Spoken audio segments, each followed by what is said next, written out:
কামেশ্বর বাজার সংলগ্ন এলাকার একটি মাঠে ভারতীয় জনতা পার্টির বাগবাসা মণ্ডলের ৩৭ নং বুথের উদ্যোগে একটি যোগদান সভা অনুষ্ঠিত হয়। ১২ এপ্রিল শুক্রবার বিকেল আনুমানিক ৪টা নাগাদ এই যোগদান সভাটি অনুষ্ঠিত হয়, যেখানে এই যোগদান সভায় সিপিআইএম এবং কংগ্রেস দল ত্যাগ করে ১৩৩ পরিবারের ৭৫৮ জন ভোটার ভারতীয় জনতা পার্টিতে যোগদান করেন।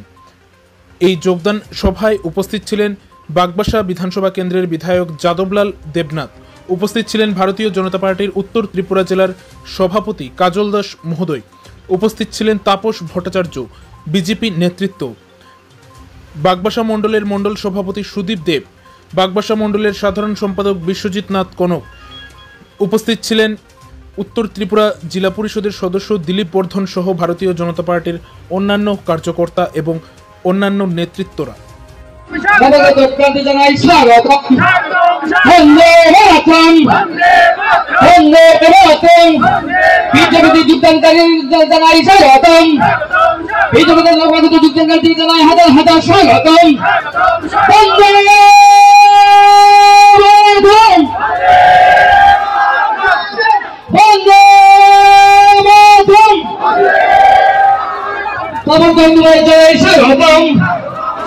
তোমায় জানাই স্বাগতম।